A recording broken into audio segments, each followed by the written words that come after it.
Anybody would like to volunteer to give the invocation and pledge? I got you, Mayor. Okay, thank you.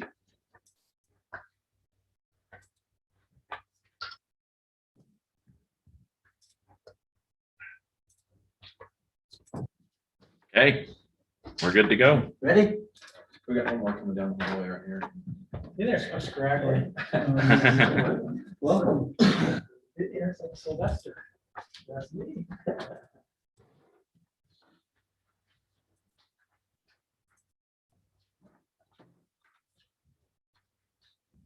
Welcome, everybody, to our committee meeting, our Public Safety Building Committee.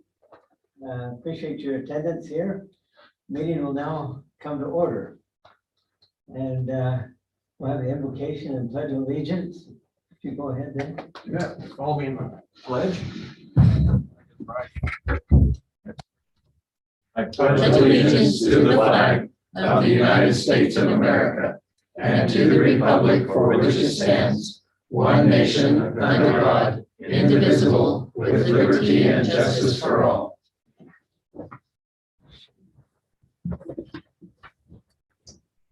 Our Father in heaven, we're really grateful to be able to meet together as a public safety committee and to be able to move forward with some of the planning and procedures in order to facilitate the next steps in our building process and to be able to provide the men and women who protect our great area and our town in which we live in with the resources and facilities which they need to better do their jobs. And we're grateful for all those things which we have. We ask you to bless us with moisture. And then we're appreciative of the great and beautiful place in which we live. We say these things in the name of Jesus Christ. Amen. Thank you. Okay, we'll start off with the consent agenda. Discussion or action to consider September 9th, 2020 Public Safety Building Committee and April 14th, 2021 Public Safety Building Committee meeting minutes. Do I have any discussion or concern or any changes that need to be made on those minutes? If not, I would entertain a motion to approve. Okay, I have a motion by Chief Quinny to approve. Second, and all in favor?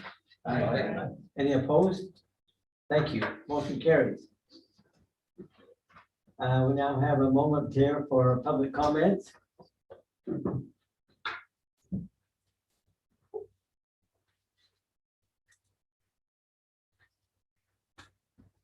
Seeing or hearing none, we'll move forward on the agenda. I do have one question on the agenda. We were going to talk about the RFP tonight. I suggested we put that on it, but I don't see it on the agenda. It's there. I just bring it up, you know. So it is kind of tied into the entire design build approach. Okay. All right, I just want to make sure I didn't bring something up that wasn't appropriate at this time. We're grateful to have Lynn Satterthwaite on our committee. I assume Mayor, he was approved last night at the city council meeting. Yeah, it was a split vote, but we got it. It was great. I'm glad to have you.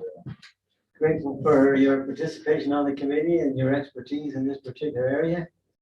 He's done a lot of work and looking at the design build approach, and this is one that we used on the public works building a few years ago, and we like that approach. But we'll entertain either approach. So, Lynn, that's all yours. Okay, John, can you bring up that? Yep. I did put together a simple PowerPoint to kind of add to the discussion, but my objective tonight is to make you familiar with the design and build approach, because there's a lot that aren't familiar with it, and it differs somewhat from what I think most people consider a traditional approach to building a building. So my intent is to just go through that very simply. If there are questions, obviously we'll entertain them.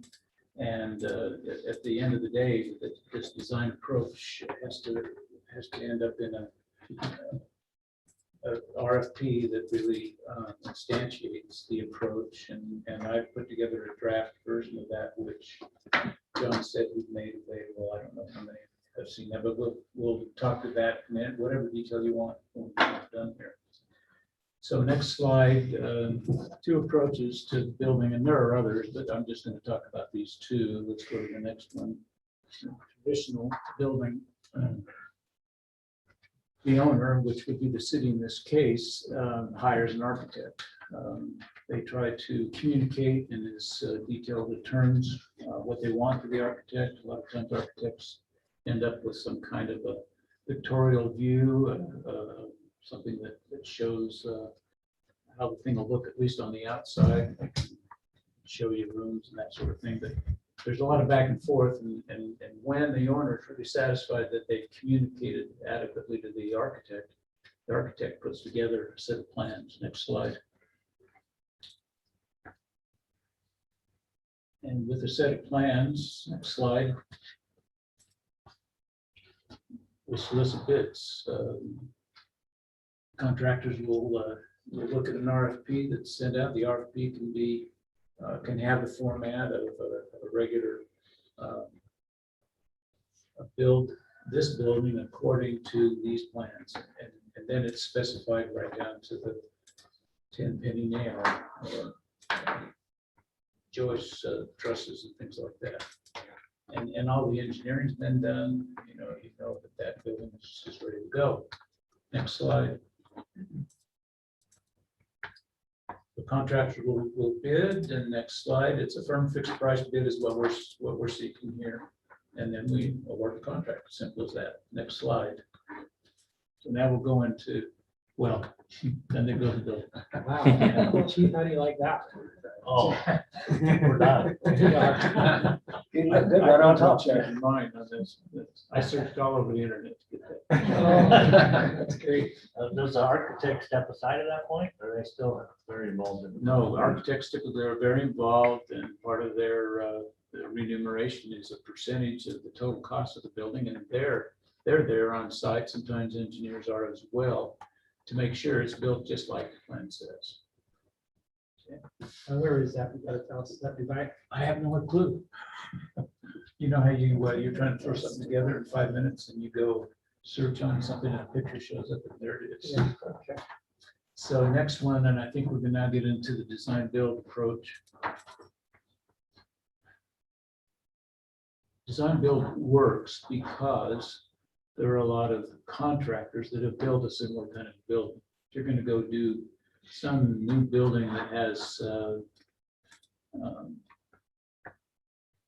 top security kinds of things and new kind of government regulations that it's supposed to support the kind of people in there, or you're trying to bridge across some water that they've never done before, greater length, then you're probably not going to find contractors that have done that building.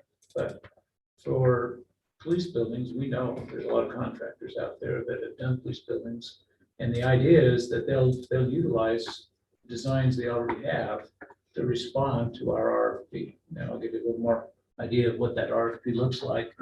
That might not be the next slide, but let's go there. We start with a written description of what is needed. And that's the challenge, is that the description has to be adequate for them to respond with a building that's going to be what you need. And it helps that contractors have already built buildings. They know what evidence room is, and they know what a sally port is, and they kind of basically know how to build the operation is. And so we describe what is needed, and that's the central part, or at least the part that a group like this is most interested in. Next slide. They will adapt designs to the owner's needs. When you put out an RFP of this type, with that kind of description, the bidders are going to end up giving you a bid for buildings that will be different. Each contractor's building will look different. But what they're doing in effect, is to take past designs. They'll have to maybe split them apart. They'll have to put them on the land parcel that we have available, all those kinds of things. But it eliminates a lot of the, you don't have to do new design in order to make this thing happen.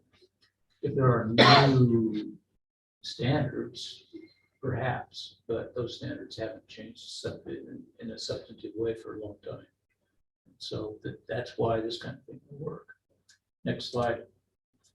So we put out that RFP, builders submit a firm fixed price bid. And as I say, those, the layout, the look, the facade, everything, the landscape, all of it could be different from one builder to the next. But when you say the written description is in the RFP, does that, do the firms that are interested in bidding, are they free to come in, interview staff and administration and verify, you know, if there's some discrepancies or if they don't quite understand, just to make sure they're submitting what we're asking for? Do they do that? That can all be built into the RFP. You have to be fair to all of them. You can't, you know, have a meeting with one and not offer it to others. And typically questions one asks, you make available to all the others, the answers to those. Yeah, that's, and it does, it lends itself to that. I mean, I can see the uncomfortability we might have that this isn't really going to be what I want or I need. And so somehow that process of communication needs to happen to the point that you especially are comfortable with. Hey, Lynn, two questions. I'm assuming you probably talked to a couple folks. Are we finding contractors that are willing to give a fixed price bid with everything that's happening in the market? Do you know? I told Mayor Chuck that I felt the necessity to contact enough contractors to be sure they would do what we're asking, or we would be this far along. You know, I wanted to be sure that they actually would bid, and I've heard third hand from a couple of people that there are contractors that don't want to bid this kind of a building. But they will bid a fixed price. You feel. Well, you know how that's working. I mean, that's a little trickier these days, but they'll have some kind of a time frame probably, and they'll say this bid's good for this long, or there'll be some reasonable provision in there so that you accommodate that issue. Another question I have, since we know certain contractors have built buildings very similar to, I think, what we're wanting. So, for instance, let's say whoever built Kaysville, I don't know who that was, or built Tooele. I don't know if those plans are owned by them or if that saves us a lot of money in the architectural aspect. Just slight modifications, because I think a lot of the things have come from other buildings you've looked at. Is that correct, Keith? Yeah, the layout and things like that, functionality and the designs, some of the thoughts. Stuff was actually, even though we've been in it for 23 years, so I've seen before. Because as Lynn pointed out, it seems like architectural fees are pretty heavy amount if we have to start from scratch. But I don't know if we can, somebody that's built one that's very similar. Or, well, that's what we're counting on, and that the contractors have control of that. In the design build approach, the owner never hires an architect. And for the builder to keep costs to the firm fixed price he's bid, he'll keep total control of the architect and the engineering. I believe that's what Big D, when we talked to him, John and myself talked to him, I think that's what they proposed, is that the architect would kind of be under their control, they work as a team. So I was just wondering, just trying to clarify. So thank you. Yeah, maybe a little, some more answers to that. I think will come out maybe in the next couple of slides. Let's see if I can remember where this goes. But let's go to the next slide. So we award the contract, and so let's take, for example, I went down to the Ogden City building. If you've been there, many of you have. It's not a rectangular building. It's got this round shape to it. You know, some really interesting design kinds of concepts that are implemented there. And when I talk to contractors who do design build and are anxious to do it, they say that's the kind of thing we'll try to eliminate is architects that are trying to win the Architect of the Year award, you know, do something really novel. And I don't think I'll get in trouble on this, but I remember talking to the contractor that did the Roy Library, which is a favorite library. And there were $7 million of savings that were offered. One of the examples I heard, and I've never been out to confirm that I ever saw columns in the shape of a pencil, but that's what I was told was there. And doors were not 3.0 doors. They were, you know, they were unique designs. So you couldn't buy a door for $50 if it was a standard door. You know, there was just a lot of uniqueness to it, and they like to do that sort of thing. And indeed, there are places where that really belongs, and they just want to have a showpiece. But those that have encouraged me in doing design build said, we try to eliminate that. He said, we got engineers that are going off to conferences and they're finding these new ways to do things, and they want to try it out. And we'll just say, wait a minute, you know, we keep control of the design and all the architecture because we know this works and we know what it costs. That's how they control things. So I don't remember if I've got more slides. Let's try this. Architect works for the contractor. I've talked to you about that. They'll bid using past designs. And then I've talked to you about these architects that, you know, that's just good business to put out a design and let people see it. And then in fact, there's a company in California that was well known for doing police buildings, and they're the ones that bid and got the bid to do that Ogden police building. So we didn't even keep it local, but it's a nice building. And yeah. So in the selection criteria, we've tried to include innovation as a factor when you select these contractors. The idea is that you've built these before and tell us why what you proposed is innovative in whatever ways that it is. And that showed up on some of the public works designs. So, and then finally, again, it's firm fixed price. I think when public works was done, we just come out of that 2008, 2009 recession, and building costs were starting to, and I heard all the same things, you know, interest rates were low and building costs are just going, and if we don't hurry, you know, it'll cost us whatever percentage more, that sort of thing. So, so that's the long and short of it. Basically, we rely on contractors having existing designs that they can reuse, they can repurpose, resituate on property, whatever they need to do in order to fill your needs. You can put in there the kind of communication back and forth that will assure you that you really communicated what you need. And as I say, when you've got them for a fixed price, they really want to, they can only survive if they take complete control of the design. Obviously, the architect has to, eventually they're going to have architectural drawings. They have to have them. Our building inspectors won't let it through the door.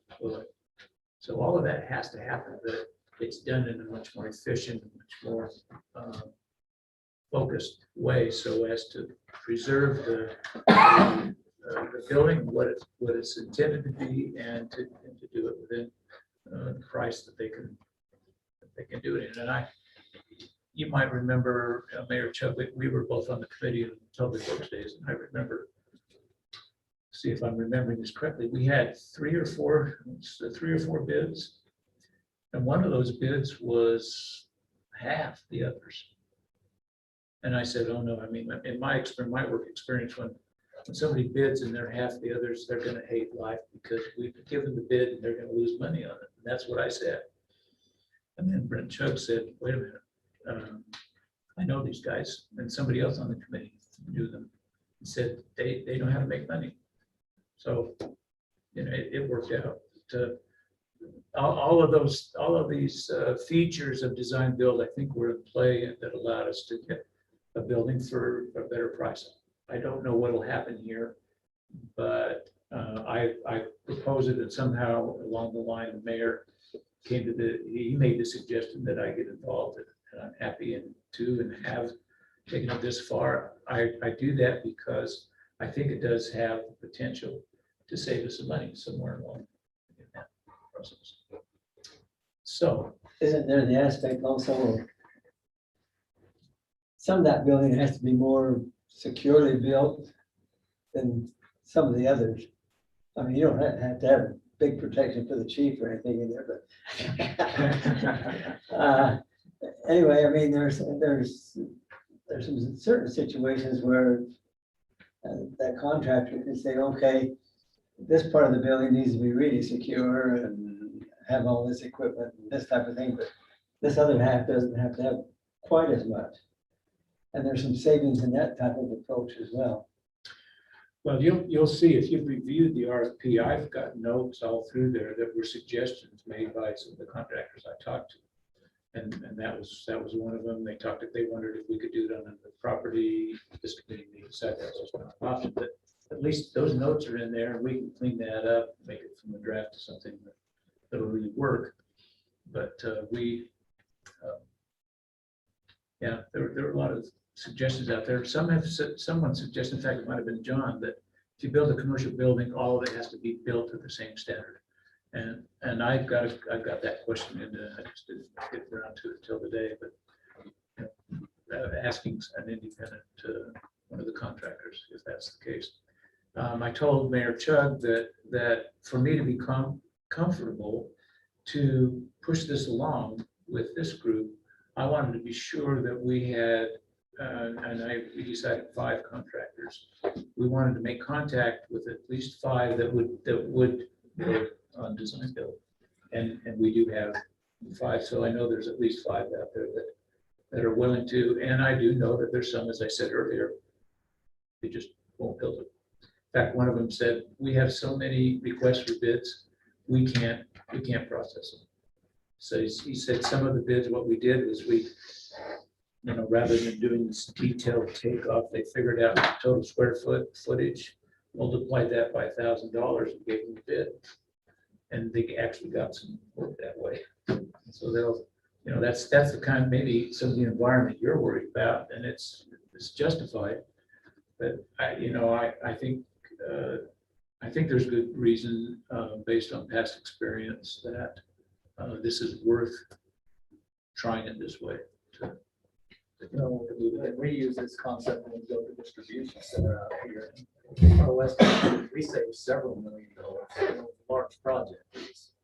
But there is the potential for savings here. I think that's what we all want, is an adequate building at the best price. So. And some of the contractors I talked to, I mentioned that the design build and so forth, and we do a lot of that. And 2 of them said, we've been following this in the newsprint and so forth, and we were anxious for you to give us a call. And so we're looking forward to doing business. So it was positive to me to talk to some of these contractors and realize they are interested in this type of approach. One of them says 85% of our business is done this way. So I guess I've always been sold on it because most of the buildings that I've been involved with, when I worked at church headquarters, building shops and storage facilities and grain storages and all that kind of stuff, this is the approach we used, and we saved a lot of money that way. Does the architect that's involved typically partner with a general contractor, or do they work? Most of them work for them. So I know Quilla, Big T built Quilla, JRCA was the architect. I just noticed the JRCA took us to their building, so. Caysville was built by Wadman, JRCA was their architect. But both Big D and Wadman have an architect or designers or engineers that work. Big D. Was Twillo's and Caseville's done design build, or were they? That I don't know. No. But I know there was the JRCA is a separate firm. Yeah. Whether they. I would say they probably weren't design build then. So, and I don't know who the architect was, but Big D built Weaver County Correction 20 years ago, and it was design build. So that's my experience with it is, you know, do it and then come in under budget. The downside is the user side of it wasn't very friendly because they end up having to shave some money someplace. They're gonna build us. We're looking for an $11 million building.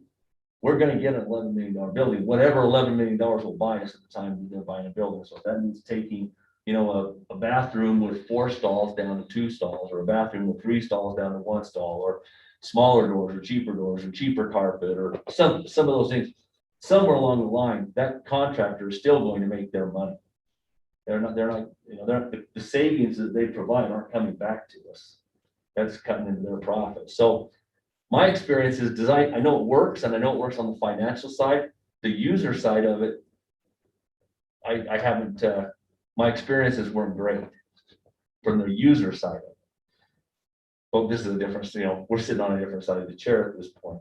So as we do this RFP, I just like to make sure that we're working with the company and working and have a plan set up to say, you know, we've got to have some limitations, and the chief has to have some real input into what's taking place in that building, so that when it's a finished product and everybody's putting their name on it, they can be proud of it and know that it's going to be durable for, you know, it's going to last us for the amount of time we want. It's going to be functional the way we expect it to be functional. So that's just my piece on it. Okay. So I think we need to do our homework where we're specifying different things that you want. That you specify, you know, carpet grade, how many stalls. So everybody's following that, so they don't come down the road and say, oh no, we can't have that. We've got somewhere. Electronics build out is whatever, you know, whatever we need it to be. So you need to be on top all of your that game stuff. of what you want as the minimum. And then everybody's gonna bid to that, and you gotta hold. That's why I think, I mean, it's kind of fair to ask you that he's very as descriptive as we need to be in this. Unless you need to, you feel like, you know, because you're trying to decipher that needs assessment and what you've gotten some conversation with a couple of people there. And maybe whatever input we can give to help this represent, whether it's an RFP represent, you know, as closely as possible what we. That's why I was thinking afterwards, if whoever's putting together bids that could come and, you know, obviously we would invite everybody. Then to be able to come interview us on the court side, especially, I mean, I can't speak for the court. Represent what they need. Well, there should be at least one pre-bid meeting, and candidly, my recommendation would be that there's only one pre-bid meeting. Because if you get multiple meetings, then some contractors have multiple advantages and so on and so forth, and it can get legally messy. So I think you have one meeting, you let everybody come together and say, okay, with staff and with you and you know, everybody involved, what do you really need? Okay, what are we really bidding on before they turn in their bid? Because it's just super complicated if it's more than that. So you set a date, you set a time, and you say, this is the place, and this is the space, and here's the amount of time that you have, and then we want you to give us your bid. Because these contractors have actually done these facilities before. One meeting would be, so that they could come. Oh, yeah. They know the questions to ask. Absolutely, and I think this company from California that did the Ogden building, we talked to them. I just messaged my friend in California who works for police. Anyway, station out there, and he's a lieutenant, and they just completed a building in the town that I grew up in, a little small farming town. And they've got a new police station there. So I'm gonna just try and find out who that is, but I think if we can put our heads together and find the right people to bid, that's where it's at. Chief, to your other question, not every firm is going to have their own in-house architects. But, you know, a Lundahl or somebody like that that's built this kind of building, they will have that relationship with an architectural firm, and they'll sub to that architectural firm to keep that under control that way. So they may not have the in-house people, but they certainly have the relationships with the good engineering and architectural firms. I'm just curious to see what happens when this goes out. I've been getting emails from, I mean, all over the country, mostly consulting firms. They aren't a contractor, they aren't an architect, but they as if they see that everything comes together. So they're looking for a buck too. So, and it's typical in the, I don't remember what they call it, CMGC, is that a term anybody? Whatever that means, and I don't know what the acronym means, but my understanding is that you hire a contractor to be your advocate, and they bid a percentage of the price of the building. So you don't know what the building's gonna be, the drawings aren't in place, but they're gonna be your guys. They're gonna talk to you, and then, and they're gonna, you know, they'll sell their services on capability to lower prices and to get you what you need for, you know, the minimum sort of thing.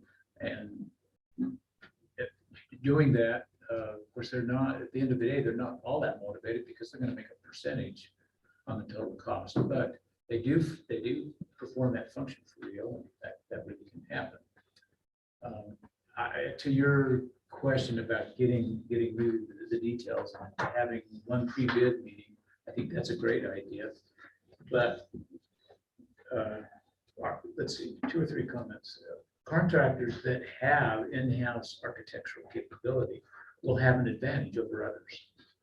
You know, and hopefully we get enough of them to bid that we'll flush out those contractors. I gotta believe that if it was my team that was doing the bidding and you know, the front PR work, I'd know about the JRCA. It's an architect, just their recommendation here. They're crazy not to go get it and read it. You know, so do you think they're not going to have the details? Right. Oh yeah, they'll have all the details. We don't want to rely on them doing that. We want our description to be adequate. But I wouldn't worry so much about them cutting costs here, all these places. You look at a public works building, and there were some of the bidders who bid a lot more that didn't even have a brick facade on their building, and these guys came up with a brick facade. You know, I think it has the potential to be really a good solution to our problem, and I think that a lot of your concerns, I think we've taken care of it because we know there's at least 5 that are bid, and I believe there's more. And I gotta believe within that group, there's those that have, are smart enough to get the details. You know, they're gonna have to sell you on that they've really given you the best building. And in the criteria you use to select, we ought to have statements in there. I don't know that I really got that in there right now. I think I made some hints at that. But we ought to have provisions in those selection criteria that allows us to give them points for that kind of innovation. You can also get their reference list of who they've done the buildings for and then contact them and see if what they did and what they ended up with were the same thing or a good shortcut. Some things. I might just be naive, but I would hate the contractor that's the right contractor that's going to do it for the right price and do, you know, what we need, not to have the information to put together a bid that is going to have us select. So just, I want to make sure they're getting the specific details that we know or we have in our head. And Oh, yeah. I want to make sure they have, so. Yeah, for sure. On a break note, you guys, gals, here's the lumber futures. Okay, and there's this chart represents April 15th, and it's coming down finally. Yeah, Laura said that it's probably on its way down. Yeah, this is good news for you, right? So we're into June now, and hopefully this continues that way, which steel will follow, right? And concrete will follow, and carpet will follow, and anyway, so just. Concrete, I'm not so sure. They're artificially keeping their production down. Well, concrete's a different animal right now, yeah, because they ran all winter, but anyway, yeah. Lumber was $1,160 per 1,000 linear foot today. It peaked at 1,700, near 1,700, so. Okay, yep, so this was 1151. So it's at least flattened out. For what it's worth, one of the contractors I talked to said, when do you expect this building to go? And I said, I really don't know. He said, if it's in the fall, I really think the forces are in play to bring a lot of those prices down, and you'll probably be a factor in that reality. For what it's worth. I'd like to echo the chief's comment about making sure the right person knows what we need, because, for example, when you were speaking with these contractors, I think just from the court's interest, that a lot of people forget that there's a court. It's a public safety building and justice court, and they don't know if they have that in their mind, and I want to make sure from the court's interest that they do, and they have that information that they need, because I know so much went into that JRCA final reports, and it's on the website, so they could have access to it. It's a public thing, but I've had some concern recently. Just don't forget, there's a court there too. Yeah. So that's my concern. I think some of these guys have built that building with a court. That would be great to I think know. they have, and certainly they're gonna, like I say, the smart ones are gonna see the JRCA. And I don't know if it's in the document now. One of the drafts, I had taken I asked you or asked the chief for, the last review of our court. Somebody in the state does a review, and here's all the deficiencies, and I thought, well, we could include that in there. And just we could pass that, but I would hesitate to, we need 450 square feet for this. And we need, I don't think we do ourselves a favor to go to that kind of detail. If when we review and it looks like they've cut here and cut here and cut there, you're going to see it. And, it's price isn't everything. It's pretty important, but our selection criteria should include more than just price, obviously. All little things, just wear and tear that comes with wearing a duty belt. Every corner that you walk by within a few days is going to be shredded from guns and radios and handcuffs. I mean, just little things like that. The corner protectors, chair rails. Chairs. We'll count on you guys to help us. Yeah, that can also. Yeah, craft some statements that, that they don't say that, I don't know, what do you do around, I don't know what would be best, but craft some statements that says, this big building for have the utmost, or the ultimate utility should, and then say what you just said. You can do that and not being so specific that it's gonna. A little bit once or twice. That would be innovative. Yeah.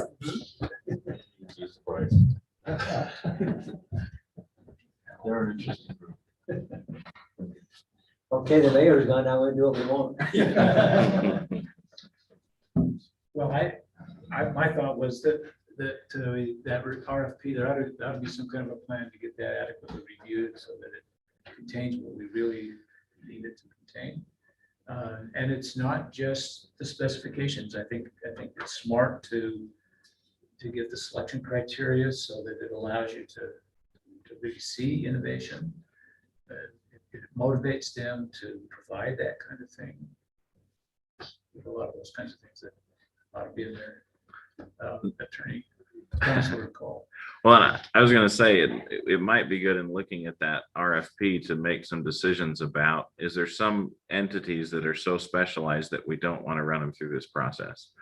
I don't know that this is a good example, but the meeting room, the courtroom, do we want to basically say we expect the contractor to put the conduit in, but we're gonna bring in a separate entity to do the design of the sound system and that sort of thing?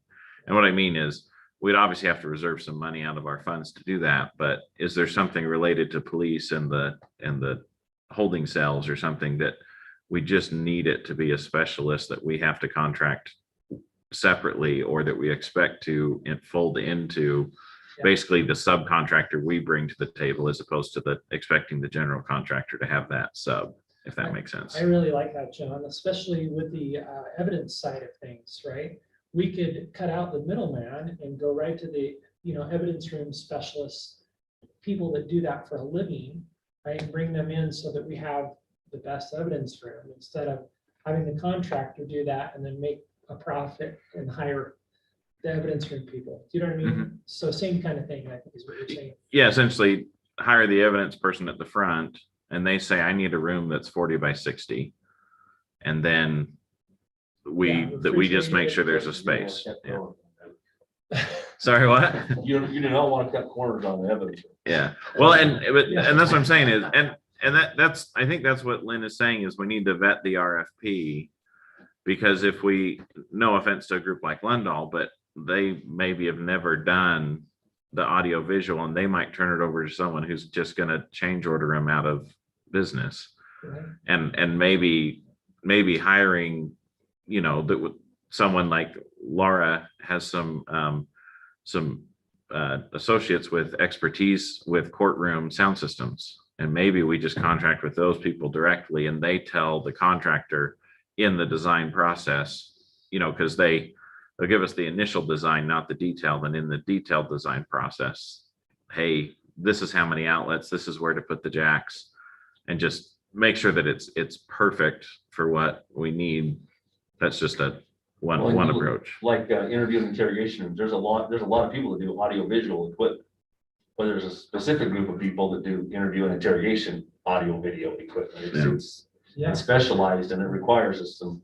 He's going to make So sure those types of things to label out, so the chief at the end has a good place for his guys to work. That's what we want. Well, and same thing for, security. Talk about a detainee area, there's specific things, because you have a door on each end, one that goes out to the outside and one that goes up to the inside. That no matter what the circumstance, your detainee cannot escape. One door cannot be open at the same time another door, things like that. Those are specialty things that there's gotta be a company out there. If these But contractors haven't built a company to already have that expertise, there's gotta be a company out there that can do that. and a place that might, there might be an example of a cutback. So the chief says, I need a 5-foot wide door on this room to come from the south, because I might have to have 3 guys. It might take me 3 guys to get a suspect in. I might have to wheel a gurney out. And contractor goes say, well, they can get by with a 4-foot wide door. No, I can't get 3 guys to a 4-foot wide door. And those types of things. And that's where on the user side of it, it came in a budget and everything looked good on the paperwork. But on the user side of it, it just wasn't friendly. I've got an example. I would caution you to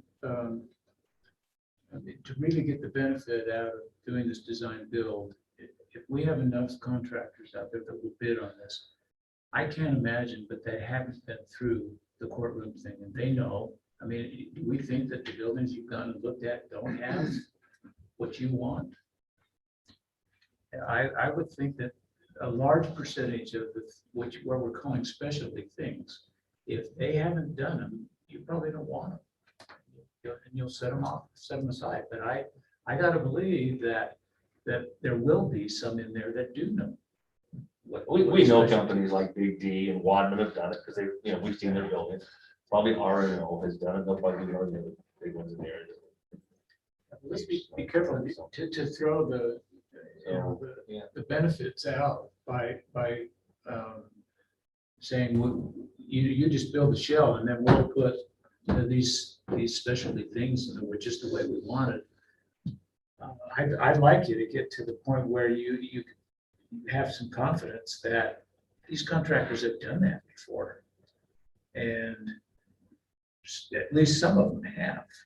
And that our process will weed out the ones that haven't. I think I would have confidence that some have done it before. I would just want to make sure that we could be open to seeing what they're doing and that they could be open to keeping up with the latest, like with evidence. That's such an evolving thing.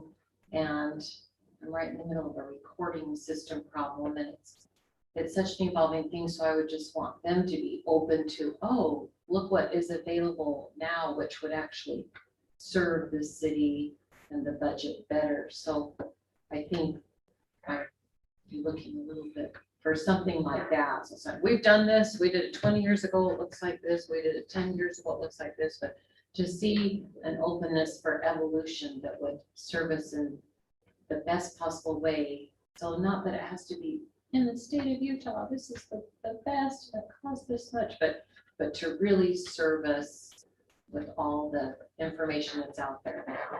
Not be out of date next week or next. Yeah, month. because there's some things are just so evolving. The other thing, Laura, Chief, I wonder if we can find the RFP from some of these, other police departments, right, that have been through this. They've got to be out there. I mean, we've got to be able to make a few phone calls and say, hey, can you share some documentation with us? Are they public record that would be on? I don't think so. I noticed that this one, I'm not giving anybody a hard time, but this RFP, about 56% of it's from Vineyard, Utah, which I don't know, maybe that's just a coincidence. But I think we could reach out to some of these others and just say, can you email it to us? Can you get it to us somehow? We could really use it right now. I'm sure there's people, I mean, Yeah. no one likes to see us reinvent the wheel, and it gives them a chance to kind of show off what they've done. And I think we're all on the same page. We want the best product when we're done. But I really think it's the contractors and the builders, it's their responsibility to gain the confidence and the trust of not just the group, but mostly the chief and the folks that are working with that. That's their responsibility to gain that confidence and trust. It's not just, hey, we're gonna have some confidence in you because you got a cool name or a fancy name. You're gonna have to do some things and say some things and put some things in place to make us trust you and have some confidence in you and give us some outs. So if you're not doing what you're supposed to be doing, you cut them loose and you take the next guy. And I think it's important, though, that the way that Lynn has put this RFP together, a lot of that integrity needs to be kept because it is a design build. For sure. And so as we reach out, there'll be some that'll come in as design builds, but some that come in as traditional. And we need to extract the things we like out of the traditional and carefully get them into the design build so that we're catching those nuances that we're focused on, but not losing the goal of this cost saving technique. Is that correct, Lynn? Okay. And to your point, if things are changing every 6 months, we don't have a chance there. But and the other end of the spectrum is these contractors that built the buildings 20 years ago. You're going to say, hey, that's probably not going to be up to date, and it should show. So again, I would, if there are things that are changing that fast, then you probably ought to keep them under your control. But I don't think that there's that many of those. I would like to think that things that have been built in the last 5 years are pretty close. The buildings when we went and toured was all of the recorders, they said they liked the product, didn't They did. So that means that there specifically is. in Bluffdale, the other one, not so much, but in Bluffdale, that's where I saw a lot of innovative items that at the same time maximize the space. It also created security, so you could still function with another part of the building, but the core area was secure during court. And I just hadn't seen that before. I thought, wow. Yeah. And that was the most Well, new build that we yeah. saw. So I thought, But there will be a set of plans that Yeah. will be approved, and you could go over that and say, okay, this has got the innovations I want. True. So Before it's, we don't have to worry about that in the Before we last sign off on it, minute. right. Yeah. Oh, good. I think that's part of the advantage of the expertise that is here on this committee. For those of you from law enforcement, the courts, is that before an award is bid, and a bid is awarded, it's going to be reviewed with a fine tooth comb by the committee. Right, and you'll be able to look at it and say, no, this sounds good. I mean, it's kind of like Lynn, you were saying early on, Lundall and Public Works, there's no way you could do this for half. Right, we were ready to toss that out the window because there's no way we're going to get, remember us discussing repeatedly, that we're gonna get change ordered to death. They're gonna come in low and then they'll change order us to death. But because of experience that others have had, and looking through the details, we were able to decipher that they were the best choice for us, and they gave us a great product. But there was a lot of very detailed review of their proposal before anything was awarded, and I can't imagine that it would be any different here. Laura, I think we would count on you to be looking at the court side of it and saying, yeah, this will work. This is good, this is innovative enough, whatever. And this one, it's cheaper, or maybe it's more expensive, but it doesn't work because of these reasons, right? This is why this others, and the choosing by advantages method that we typically use in these things, there's more than just price, there's more than just square foot, there'll be a list of advantages, things that we feel are most important, and they'll be scored, everybody will be scored on those things. So the completeness, the innovativeness, whatever it is with the courts, would certainly be one of those to make sure that it meets up to snuff.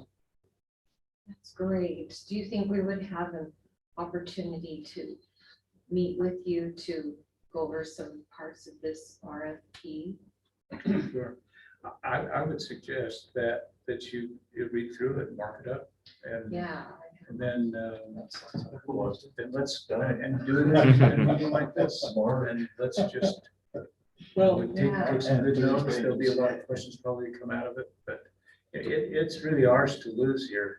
We really have, you have the capability around this table, if we're willing to put the effort into it. I really think that, I don't know how much money the city will save, but I'm pretty convinced that this is your best shot at it if we'll put our effort into it.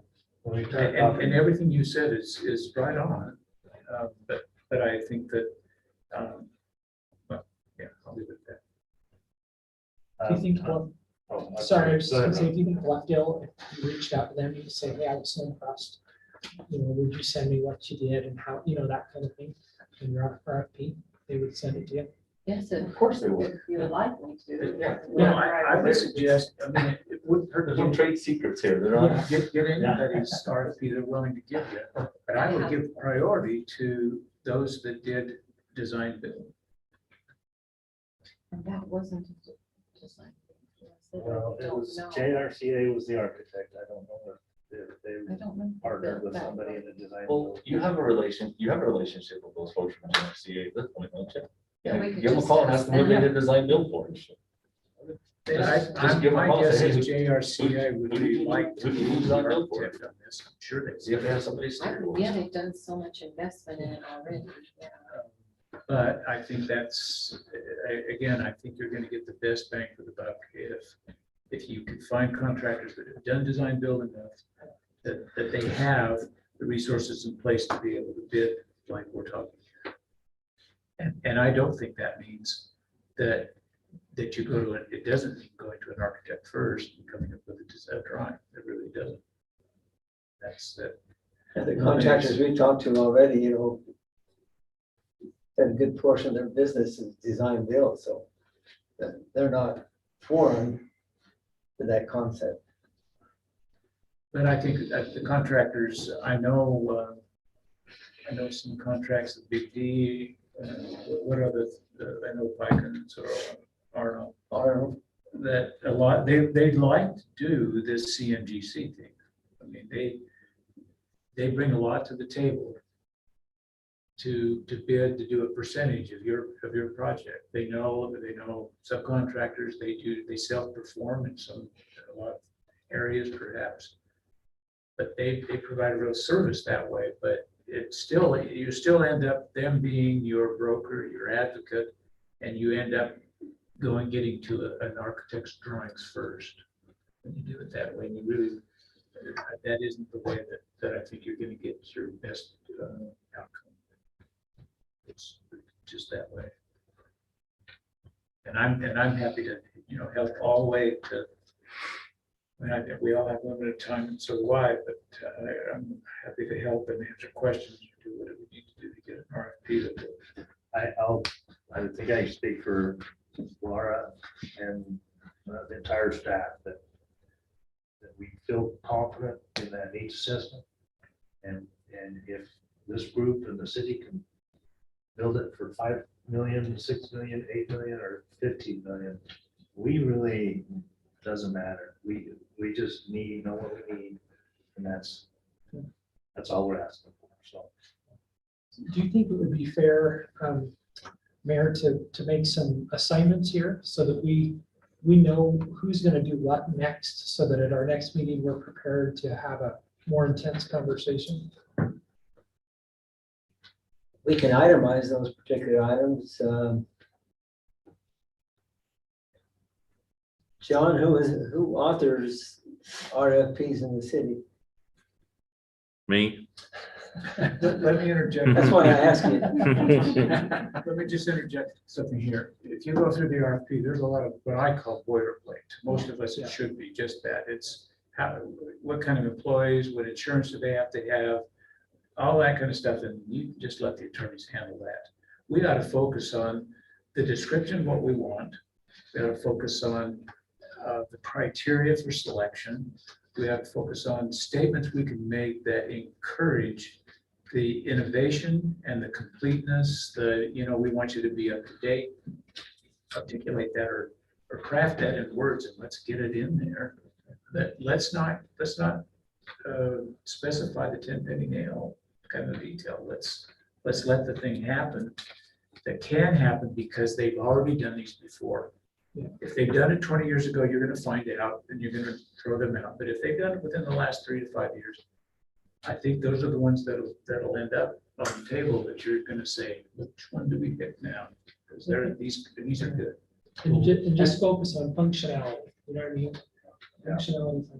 I think we have to put that skeleton together and then let our law enforcement people, of course, review it and make sure that all the T's are crossed and all the I's are dotted and this type of thing. So, I think it's possible. John, what would be our timeline for an RFP?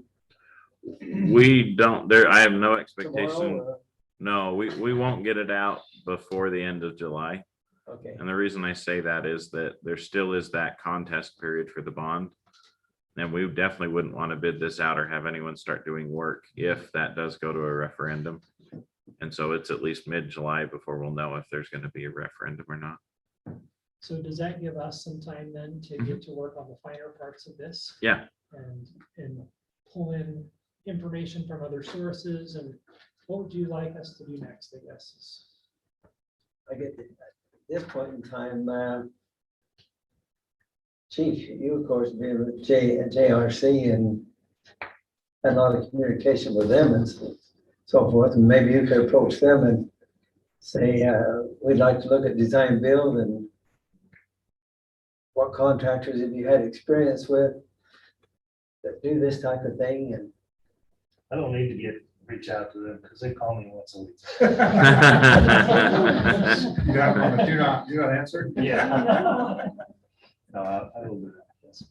I And think what- as we're putting the RFP together too, though, that Chief, you should be working integrally on that, you and Laura, to make sure that what we have established in that needs assessment that we paid for is articulated in the RFP. And I think if we do that, we're going to get what has been recommended, and the contractors will know going in, okay, whether it's JRCA or somebody else that ends up being the architect, they did that needs assessment. It is a great needs assessment.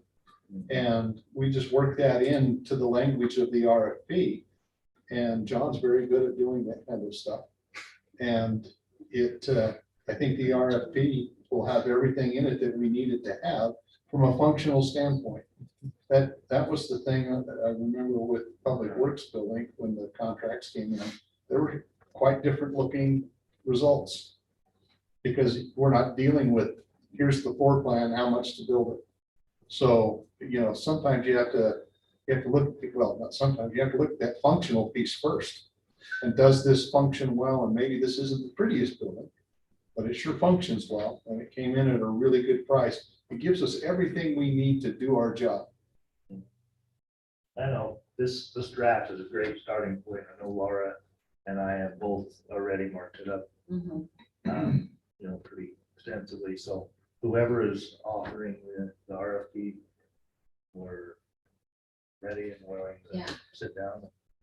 Whether you want to do that in a setting like this, or I think we put the thing together and then review it in this committee. John, what other items does the committee need to reach out to find out at this point in time for next steps? Well, the RFP, of course, is the next step, as I understand it. So if we could get the RFP done in the next 4 weeks, then we'll be ready to release it at the end of July. And then that kind of starts falling into that fall timeline.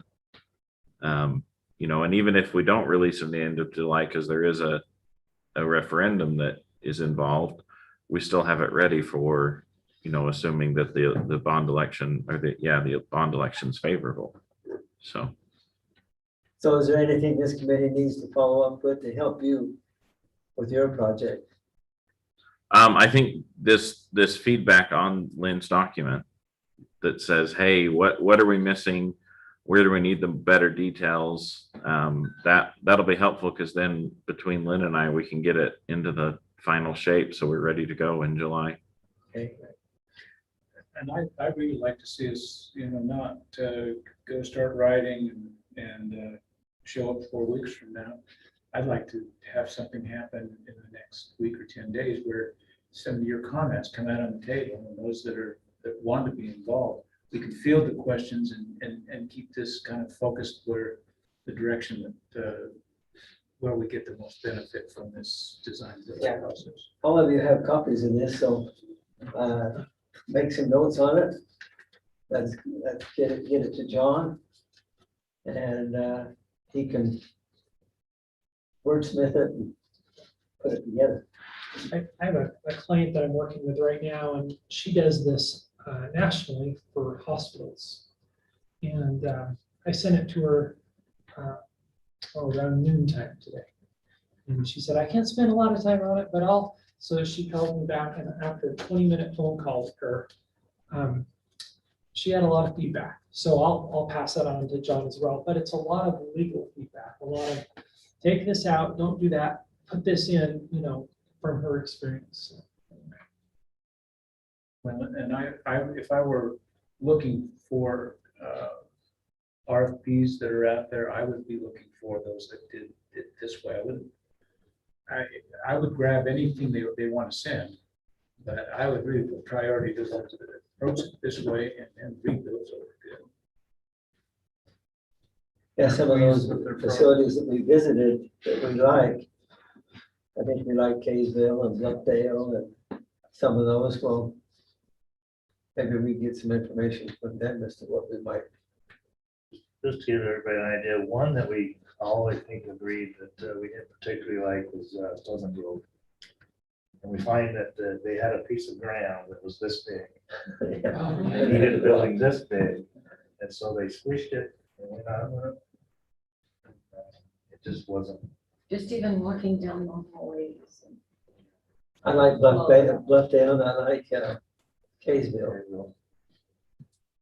No, we don't want to do Pleasant Grove because I don't know if any of you had a chance to see Heber City. That was also very, very well done. Does that have a part in Heber City too? I was out there the other day. Wish I'd gone. JRCA Should've did drove not do past that one. That was done by GBCSC or another firm, but we did go with that. That was impressive. I think they went a little bit above and beyond to match maybe the multi-million-dollar homes that are on the hill. Oh, I guess. So there is something to that. having- Kind of match the golf course up there on the hill. Yeah, I don't think we're in that boat here at all. We just gotta match that. Well, we don't have to make it to the architecture, right? We'll get it in the North This Ogden. building with brick. We'll get it in the North Ogden connection. We may not make architecture magazine. but We can get you the cover. We can probably get the cover. Yeah. Okay, anything else in the committee tonight? Appreciate the discussion this evening. I think it's been very worthwhile. And I think it's a direction that we ought to go. I assume the decision to utilize the design build would have to come from city council. Yeah. So would you carry that to them? Absolutely. And let's get final approval from them to go ahead with the design build. Let's not stop reviewing her. Any other items from the committee? John, anything? No, just it's fun to be back together again. It's been a while since we've all seen each other, so. Is it fun, really? I was Yeah. just gonna ask. Fun's an interesting word. Okay, meeting now will be open to public comments. I don't have any online, so Okay, seeing none, then we would entertain a motion to adjourn. Motion to adjourn. Second. We've had a motion to adjourn and a second. All in favor? Aye. Any opposed?